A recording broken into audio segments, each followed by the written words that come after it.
আসসালামু আলাইকুম। আজকে এই মুহূর্তে যে জন্য আপনাদের সামনে আসলাম সেটা হচ্ছে যে 5ই আগস্ট উপলক্ষে রাষ্ট্রপতির একটা বিবৃতি।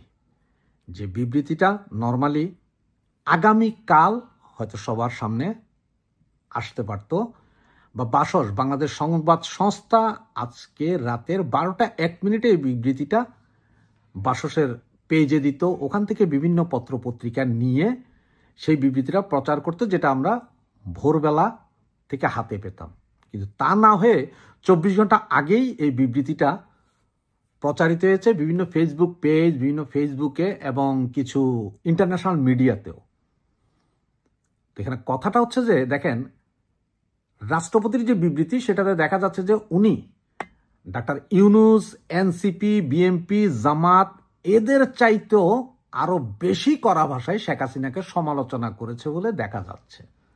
এবং ওনার যে বিবৃতিটা পেয়েছেন বা পড়েছেন তাতে দেখা যায় যে উনি শেখ হাসিনার বিরুদ্ধে হত্যা, খুন, দুর্নীতি, তারপরে অবৈধ নির্বাচন এগুলো নিয়ে কিছু কথা বলেছেন, যেটার বিজয় হয়েছে 5ই আগস্ট 2024 সাল।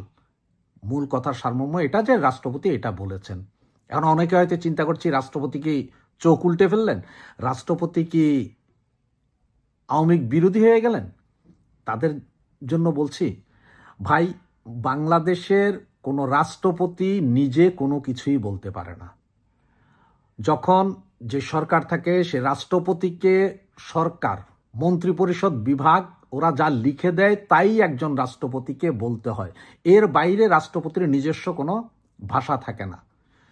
তো সেই অবস্থায় এখন দেখেন যে রাষ্ট্রপতি আছে, আওয়ামী লীগের নির্বাচিত রাষ্ট্রপতি শাহাবুদ্দিন চুপ্পু, তিনি এক প্রকার গৃহবন্দী। ওনাকে কোথাও দেখছেন, কোথাও যে উনি হাসি খুশিভাবে বক্তৃতা দিতে দেখছেন গত 1 বছরে? না। কোথাও দেশের বাইরেও যেতে পারবেন না উনি। চিকিৎসা, উনি কি বেঁচে আছেন না মরে গেছেন, এই বিষয়েও আমরা কেউ কিছুই জানি না।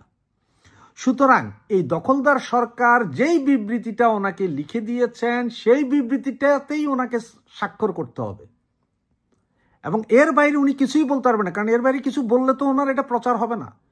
সুতরাং ওনাকে দিয়ে এটা লিখিত দিয়ে, ভাই আপনারা বন্দুকের নলের মুখে ধরে একটা জিনিস স্বাক্ষর করতে বলেছেন, আপনি স্বাক্ষর দিয়ে দিয়েছেন, তাই বলে কি রাষ্ট্রপতি দায়ী?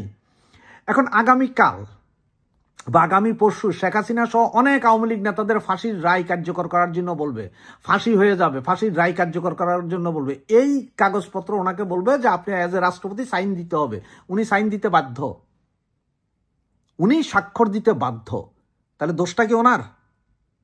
কথাগুলো একটু চিন্তা করে দেখেন।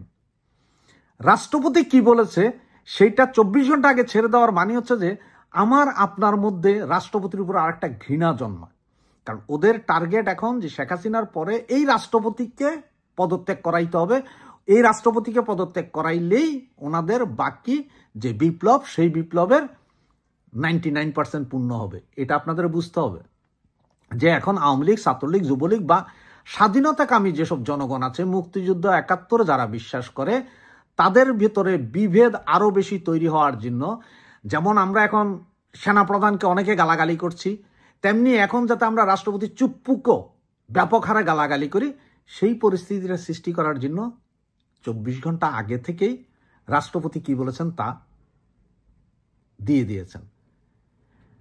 এখন এখানে যেমন আমরা বলি যে রাষ্ট্রপতির ক্ষমা ঘোষণা করলে অনেকে মৃত্যুদণ্ড থেকে রক্ষা পান, কিন্তু আসলে কি সেটা রাষ্ট্রপতি ক্ষমা ঘোষণা করেন?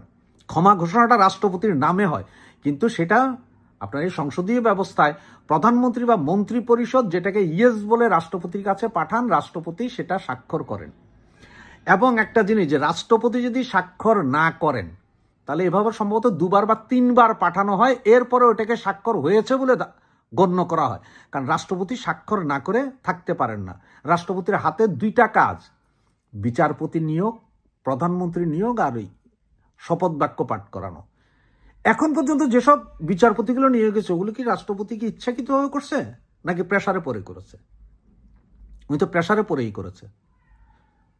সুতরাং আমি আশা করব যে আমাদের মধ্যে যারা আছেন তারা সকলেই বুঝতে পারবেন যে রাষ্ট্রপতির নামে যে বিবৃতিটি এই মুহূর্তে প্রচার করা হচ্ছে সেটা রাষ্ট্রপতির মুখের ভাষা নয়। গণমাধ্যম এখন যেমন স্বাধীন নয়, আর রাষ্ট্রপতি তো গৃহবন্দী, সুতরাং ওনাকে দিয়েও যা ইচ্ছা তাই করিয়ে নিচ্ছেন, কিছুই করার নেই। সাংবিধানিক বাধ্যবাধকতা কারণে এখনো হয়তো ওনাকে জীবিত রেখেছেন, না হলে ওনাকেও হত্যা করা হতো। ধন্যবাদ। জয় বাংলা, জয় বঙ্গবন্ধু।